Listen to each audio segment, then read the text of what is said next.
네, 이어서 오늘의 주요 경제 뉴스 일정 정리하겠습니다. 증권팀 지수희 기자 함께합니다. 어서 오세요. 네. 안녕하세요. 일부 인터넷 포털과 게임사들이 개인정보를 수집한 혐의로 검찰에 고발이 됐군요. 어떤 업체들입니까?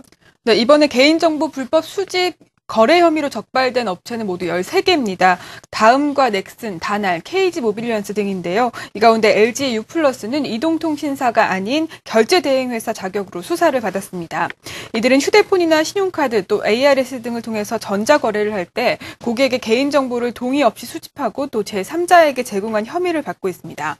경찰은 13개 업체 관련자 26명을 입건해서 오늘 검찰에 송치할 예정입니다.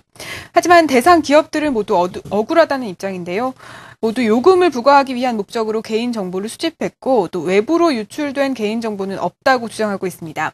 하지만 경찰은 개인정보가 외부로 유출됐는지 여부는 조사하지 않겠다는 강경한 입장을 보이고 있습니다. 네. 잘 나가는 그 게임 업체들과 또 결제 대행 회사들인데 개인정보 관리가 소홀했군요.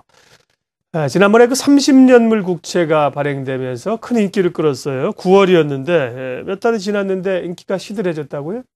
네, 그렇습니다. 30년물 국채는 처음 발행했을 때 특히 거액 자산가들에게 큰 인기를 끌었습니다. 이 최초 발행인데다가 금리가 점점 떨어지고 있는 추세여서 지금보다 금리가 더 떨어질 경우 시세 차익을 챙길 수 있다는 계산 때문이었는데요. 하지만 지난 5일 기획재정부가 국고채 30년물 11월분의 경쟁 입찰을 실시한 결과 낙찰 금리가 3.07%와 3.1%로 오히려 9월과 10월보다 금리가 올라서 초기 30년물 국채를 샀던 사람들은 지금 팔 경우 손실을 보게 됩니다. 이 때문에 응찰률도 347.1%로 지난 9, 10월 발행 때 400%에 가까웠던 것을 감안하면 소극적인 것으로 나타났습니다. 일부에서는 지난 9월과 10월 이 30년물에 대한 인기가 너무 과열 상태였다라는 평가가 나오고 있고요. 또 향후 금리 방향성에 확신을 갖지 못해서 관망하는 분위기가 이어지고 있다고 분석하고 있습니다. 하지만 전문가들은 단기적으로 손해를 보고 있더라도 10년 이상 장기채의 경우에는 이자의 분리과세 신청이 가능해서 여전히 절세 매력은 남아있다고 조언하고 있습니다. 네. 삼성TV가 미국에서 아주 불티나게 팔리고 있다고요? 네, 그렇습니다. 삼성TV가 북미 시장에서 월간 115만 대 판매라는 신기록을 세웠습니다. 2.2초당 한 대씩 팔려나간 셈인데요. 지난해 10월 100만 대를 돌파한 이후 1년 만에 다시 신기록을 세운 것입니다. 네, 북미는 연간 TV 판매 대수가 3천만 대에 이르는 세계 최대 시장인데다 연말 쇼핑 시즌이 될수록 판매 대수가 더 늘어나서 앞으로 이 기록은 더 깨질 수 있다는 전망이 나오고 있습니다.